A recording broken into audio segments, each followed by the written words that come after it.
ప్రభువునందు ప్రియమైన సహోదరి సహోదరులకి అందరికీ షలోమ్ బ్రదర్స్. ఇప్పుడు మనము బైబిల్లో ఒక అందరికీ ఒక కామన్గా వచ్చేటటువంటి ఒక డౌట్ గురించి మాట్లాడుకుందాం. సో డౌట్ ఏంటి అని అంటే, బైబిల్లో ఇశ్రాయేలీయులతో దేవుడు చేసినటువంటి పాత నిబంధన మరియు దేవుడిచ్చినటువంటి ధర్మశాస్త్రం, ఇవి రెండు ఒకటేనా, లేకపోతే ఈ రెండిటికి మధ్య తేడా ఉందా, వేరువేరా అనే విషయం గురించి మాట్లాడుకుందాం.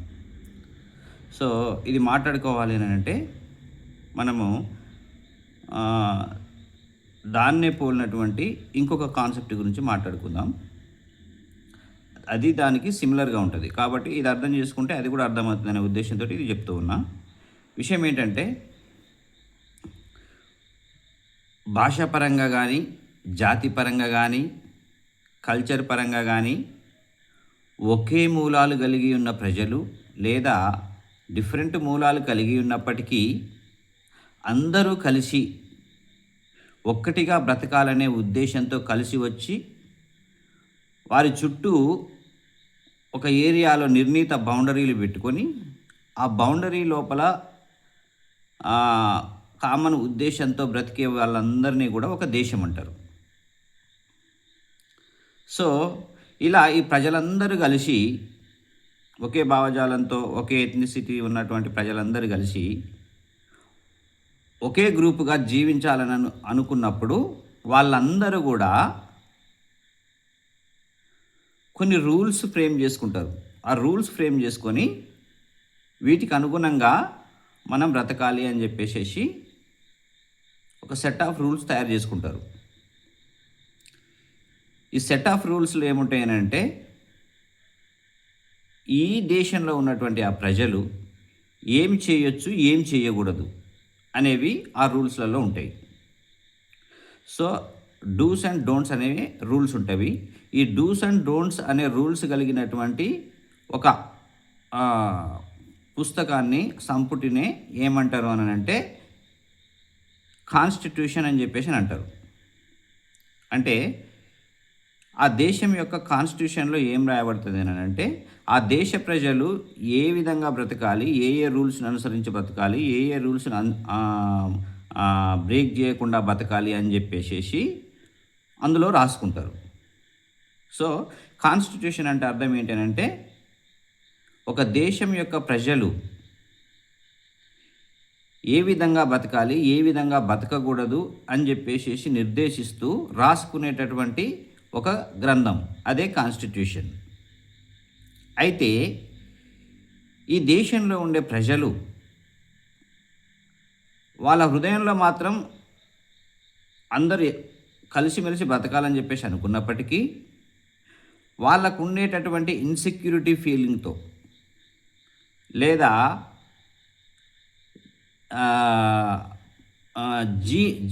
జీవితం మీద అంటే జీవించాలనే ఒక ఆశతో బ్రతుకుతుంటారు కాబట్టి జీవించడానికి కావలసిన సమస్తమును సమకూర్చుకోవడానికి వాళ్ళు ఆ రూల్స్ బ్రేక్ చేయకుండా పనిచేయచ్చు. ఆ రూల్స్ బ్రేక్ చేయకుండా పనిచేసే క్రమంలో అది సంపాదించలేకపోయినప్పుడు వాళ్ళు ఆ రూల్స్ బ్రేక్ చేసి సంపాదించడానికి ప్రయత్నం చేసేవచ్చు. సో ఇదంతా ఎందుకంటే వాళ్ళకి మరణ భయం. అంటే వాళ్ళ యొక్క లైఫ్ని వాళ్ళు సెక్యూర్ చేసుకోవాలి. సెక్యూర్ చేసుకోవడం కోసం ఏంటి అని అంటే వాళ్ళు ఏదైనా చేస్తారన్నట్టు. సో కాబట్టి ఏదైనా చేయకుండా ఉండడానికి, ఒకరు హాని చేయకుండా ఉండడానికి ఏం చేయాలనేది ఈ సెట్ ఆఫ్ రూల్స్ చెప్తూ ఉంటాయి. అని అంటే అందరి యొక్క ప్రయోజనాలను కాపాడడం కోసం అని చెప్పేసి ఈ సెట్ ఆఫ్ రూల్స్ కాపాడాలనే ఉద్దేశంతో సెట్ ఆఫ్ రూల్స్ పెట్టుకుంటారు. అయితే మనుషులందరూ స్వార్థపరులు కాబట్టి, జీవితకాలం అంతయు మరణ భయం వాళ్ళని వేధిస్తుంటుంది కాబట్టి, వాళ్ళ బతుకును వాళ్ళు సెక్యూర్ చేసుకోవాలి కాబట్టి ఈ ప్రయత్నంలో వాళ్ళు వీటన్నిటిని బ్రేక్ చేసే అవకాశం ఉంటుంది. కాబట్టి ఇప్పుడు ఆ దేశం ఏం చేస్తుంది అని అంటే, ఇందులో రాసుకున్నటువంటి ఈ కాన్స్టిట్యూషన్లో రాసుకున్నటువంటి ఈ రూల్స్కు అనుగుణంగా బతకడానికి బై ఫోర్స్ అయినా వాళ్ళను బ్రతికేటట్టు చేయడానికి మరలా కొన్ని రూల్స్ తీసుకొస్తారు. ఈ రూల్స్‌లో ఏముంటాయి అనంటే, ఈ కాన్స్టిట్యూషన్‌లో ఉన్నటువంటి ఆ రూల్స్‌నే మెన్షన్ చేస్తూ, వాటిని వివరిస్తూ, వాటి యొక్క అర్థాలు చెప్తూ, వాటిని ఫాలో అయితే ఏముంటది? ఏం ప్రయోజనం ఉంటది? వాటిని ఫాలో కాకుండా వాటిని బ్రేక్ చేస్తే, అలా బ్రేక్ చేసినోళ్ళకి ఏమి జడ్జిమెంట్‌లుంటాయి? ఏమి తీర్పులుంటాయి? ఏమి ఫైన్‌లుంటాయి బ్రేక్ చేసినందుకు? ఏం పనిష్మెంట్‌లుంటాయి? అని చెప్పేసేసి ఇంకొక సెట్ ఆఫ్ రూల్స్ తీసుకొనొస్తారు. అంటే ఈ లాలో కాన్స్టిట్యూషన్‌లో ఉన్నటువంటి రూల్స్‌తో పాటు వాటిని బ్రేక్ చేస్తే ఇంకే రూల్స్ అప్లై చేయాలో ఈ లాలో రాసుకుంటారు. అంటే కాన్స్టిట్యూషన్‌లో ఉన్న ప్రతిదీ కూడా లాలో ఉంటది. కానీ లాలో ఉన్నటువంటి ఈ లాలో ఉన్నటువంటి ఈ తీర్పులు, జడ్జిమెంట్సు, ఫైన్సు, తర్వాత పనిష్మెంట్సు ఇవన్నీ కాన్స్టిట్యూషన్‌లో ఉండవు. సో, కాబట్టి కాన్స్టిట్యూషన్ అనేది లాలో ఒక భాగము. అయితే ఇక్కడ మనము అర్థం అంటే స్లైట్ డిఫరెన్స్ ఉంటదన్నట్టు. కాన్స్టిట్యూషన్‌కి, లాకు స్లైట్ డిఫరెన్స్ ఉంటాయి. అంటే లాలో ఉన్న కొన్ని రూల్స్ కాన్స్టిట్యూషన్‌లో ఉండవు. కాన్స్టిట్యూషన్‌లో ఉన్న ప్రతి ఒక్కటి కూడా లాలో ఉంటది. అంటే కాన్స్టిట్యూషన్ అనేది లాలో సబ్‌సెట్. కానీ లా అనేది సూపర్ సెట్ ఆఫ్ కాన్స్టిట్యూషన్ అని చెప్పేసి అర్థం. సో, కాబట్టి సో, ఇది అంటే ఒక దేశంగా కలిసిమెలిసి బ్రతకాలనే ఉద్దేశంతో కూడొచ్చిన ప్రజలందరికీ వాళ్ళకి కావాల్సింది ఏంటంటే కాన్స్టిట్యూషను అండ్ లా. సో, అదే విధంగా దేవుడు ఇశ్రాయేలీయుల దేవుడైనటువంటి యెహోవా వారి పితరుడైనటువంటి అబ్రహాముకు చేసినటువంటి వాగ్దానం ప్రకారం 430 సంవత్సరాల పాటు వాళ్ళు తమ దేశంలో బానిసత్వంలో ఉంటారని చెప్పి, ఆ బానిసత్వం ఆ సమయం అయిపోయిన తర్వాత వాళ్ళని మళ్ళీ బయటికి తీసుకొస్తానని చెప్పేసి, బయటికి తీసుకొచ్చిన తర్వాత ఇగో ఈ దేశాన్ని వాళ్ళకి స్వాస్థ్యంగా ఇస్తానని చెప్పేసి అబ్రహాం వాళ్ళ పితరులకి వాగ్దానం చేస్తాడు దేవుడు. ఆ వాగ్దానం ప్రకారము ఆ బానిసత్వం సమయం 430 సంవత్సరాలు అయిపోయిన తర్వాత మోషే ద్వారా వాళ్ళని ఈజిప్టులో నుంచి వెళ్ళి ఎర్ర సముద్రం దాటించుకొని వస్తూ సీనాయి పర్వతం దగ్గరికి వస్తారు. వచ్చినప్పుడు అక్కడ వీళ్ళు ఇప్పుడు ఏం చేస్తున్నాడు ఈయన, వీళ్ళని వాళ్ళ పితరులకు ఏదైతే వాగ్దానం చేసిండో, ఏ కానాను దేశాన్ని అయితే వాళ్ళకు స్వాస్థ్యంగా ఇస్తానని చెప్పేసి దేవుడు వాగ్దానం చేసిండో, ఆ వాగ్దాన దేశంలోకి వీళ్ళని నడిపిస్తున్నాడు. వీళ్ళు ఒకసారి ఆ వాగ్దాన దేశంలోకి, కానాను దేశంలోకి వచ్చిన తర్వాత వాళ్ళందరూ అక్కడ కలిసిమెలిసి ఏ విధంగా బతకాలి అని చెప్పేసి చెప్పడానికి మధ్యలో సీనాయి పర్వతం దగ్గర వాళ్ళకి నిబంధన చేస్తాడు. అది మొదటి నిబంధన అని అంటారు. ఆ మొదటి నిబంధన ఏముంటుంది అంటేనంటే 10 ఆజ్ఞలు ఉంటాయి. ఈ 10 ఆజ్ఞలను దేవుడు రాతి పలకల మీద రాస్తాడు. రాసి వీటన్నిటి చొప్పున మీరు నడుచుకోవాలా అని మోషే ద్వారా తెలియజేసినప్పుడు వీళ్ళందరూ ముక్తకంఠంగా మేమందరం దానికి లోబడి బతుకుతామని చెప్పేసి మోషే ద్వారా దేవునికి తెలియజేస్తారు. అట్లా ఆ విధంగా అక్కడ ఏం జరుగుతుంది, ఒక నిబంధన, ఒక అగ్రిమెంట్ అనేది జరుగుతుంది. నిబంధన అంటే అగ్రిమెంటు. సో, అగ్రిమెంట్ జరిగిన తర్వాత అయితే ఈ అగ్రిమెంటే కాన్స్టిట్యూషన్కు సమానంగా మనం ఆలోచన చేయొచ్చు, సమానం అని చెప్పేసి అనుకోవాలా. అయితే ఈ నిబంధన చేసినప్పటికీ వీళ్ళందరూ కూడా మనుషులందరూ స్వార్థపరులైనందున ఇందులో రాసుకున్న వాటి ఒక చొప్పున వాళ్ళు నడుచుకుంటారని చెప్పేసి గ్యారంటీ లేదు. కాబట్టి దేవుడు మళ్ళీ ఏం చేస్తారంటే ఈ నిబంధనలో ఉన్నటువంటి రూల్స్ అన్నిటిని మళ్ళీ వివరిస్తూ వాటిని కనుక బ్రేక్ చేస్తే వీళ్ళకి ఎలాంటి తీర్పులు ఉంటాయి, ఎలాంటి పనిష్మెంట్లు ఉంటాయి, ఎలాంటి శాపాలు ఉంటాయి, ఎలాంటి ఆశీర్వాదాలు ఉంటాయో ఇంకొక సెట్ ఆఫ్ రూల్స్ తీసుకొని వస్తాడు దేవుడు. దీన్నే తోరా అంటారు, ధర్మశాస్త్రం అని చెప్పేసి అని అంటారు. సో ఇప్పుడు వీళ్ళందరూ కానాను దేశంలోకి పోయిన తర్వాత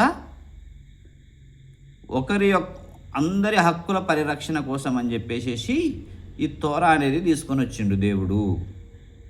సో కాబట్టి మొదటి నిబంధన దేవుడు ఇచ్చినటువంటి తోరా లేదా ధర్మశాస్త్రం, ఈ రెండు కూడా ఇప్పుడున్న ప్రపంచంలో ఉన్న దేశాల కాన్స్టిట్యూషన్ మరి లాతో పోల్చొచ్చినట్టు. అయితే ఇక్కడ మొదటి నిబంధన లా ఒక్కొక్కసారి ఆల్టర్నేటివ్గా ఉపయోగిస్తుంటాడు. ద లా ఆఫ్ 10 కమాండ్మెంట్స్ అంటాడు ఒకసారి, లేదా ది కవనెంట్ ఆఫ్ 10 కమాండ్మెంట్స్ అంటారు ఇంకొకసారి. సో ఈ రెండింటిని ఆల్టర్నేటివ్గా ఉపయోగిస్తూనే ఉంటాడు. ఎందుకనంటే కాన్స్టిట్యూషన్లో ఉన్న ప్రతిదీ కూడా లాలో ఉంటుంది కాబట్టి లాని కాన్స్టిట్యూషన్ అని చెప్పేసి కూడా మాట్లాడవచ్చు. సో కాబట్టి ఇశ్రాయేలీలు వాగ్దాన దేశంలోకి వచ్చినాక దేవుడు వాళ్ళని ఆ వాగ్దాన దేశంలో, ఆ భూమిలో ఒక దేశంగా, ఒక ప్రజలుగా నాటాలని చెప్పేసి అనుకుంటున్నాడు. కాబట్టి వాళ్ళకి మార్గ మధ్యలో వాళ్ళు ఏ విధంగా బతకాలి, ఏ విధంగా బతకకూడదని చెప్పేసి చెప్తూ వాళ్ళకి ఒక అగ్రిమెంటు, ఒక కాన్స్టిట్యూషన్ లాంటి ఒక అగ్రిమెంటును రాసి ఇచ్చిండు. ఒకవేళ అది బ్రేక్ చేస్తే, ఎందుకంటే వీళ్ళని ఒక దేశంగా ఒక మనుగడ అనేది కొనసాగించడం కోసం, ఒకవేళ ఈ లా అనేది లేదనుకోండి, వాళ్ళు అక్కడికి పోయి ఒకరినొకరు భక్షించుకొని, ఒకరినొకరు భక్షించుకొని ఒకరినొకరిని ఎక్స్ప్లాయిట్ చేసుకోవడం స్టార్ట్ చేసినట్లయితే అందరూ చెల్లాచెదరైపోతారు, ఒక దేశంగా ఉండకుండా వెళ్ళిపోతారు ఎవరు చెప్పుకున్న వాళ్ళు. సో కాబట్టి దేవుడు ఈ దేశం ద్వారా ఒక పర్పస్ అనేది ఉన్నది. ఆ పర్పస్ని నెరవేర్చాలి అని అంటే ఈ దేశం యొక్క మనుగడ అనేది చాలా అవసరం. రక్షణ అనేది యూదులలో నుంచి వస్తుంది అని చెప్పేసి మాట్లాడతారు. లాంగ్ ప్రణాళిక వేరే ఉంది. ఆ ప్రణాళిక అనేది ఇశ్రాయేలు దేశంలో నుంచి వెళ్ళి, ఇశ్రాయేలీల నుంచి వెళ్ళి ప్రపంచవ్యాప్తం అందరికీ తీసుకుపోవాలి. కాబట్టి ఈ ఇశ్రాయేల్ అనే దేశం ఆ సమయం వచ్చేంత వరకు ఇశ్రాయేల్ అనేది ఒక దేశంగా మనుగడ సాగించాలి. కాబట్టి ఆ దేశం మనుగడ కోసం దేవుడు ఏం చేస్తాడంటే ధర్మశాస్త్రము మరియు లా అనేది ఇస్తాడు. సో ఇంకో విధంగా చెప్పాలి అని అంటే ఈ ధర్మశాస్త్రము అనేది మనము ఒక చెట్టు యొక్క ఆకులతో పోల్చవచ్చు. మరియు ఈ కవనెంట్, మొదటి నిబంధన అనేది లేదా కాన్స్టిట్యూషన్ అనేది ఆ చెట్టు యొక్క కాండము, కొమ్మలతో పోల్చవచ్చు. ఇప్పుడు ఈ చెట్టు కాండము, కొమ్మలు లేకుండా ఆకులు ఉండవు కదా, ఉండవు. అలాగే ఆకులన్నీ రాలిపోయినాయి అనుకోండి, ఆకులన్నీ తెంచేసినాం అనుకోండి, ఆకులు తయారు చేసే స్టార్చ్ ఎలా తయారవుతుంది, ప్రోటీన్స్ ఎలా తయారవుతాయి, ఈ కాండం జీవం కలిగి ఉండాలంటే ఇవన్నీ కావాలి, ఈ బ్రాంచెస్ అన్నీ కావాలి. కాబట్టి ఆకులు లేకపోతే ఈ కాండం ఉండదు, కాండం యొక్క పర్పస్ ఉండదు. అంటే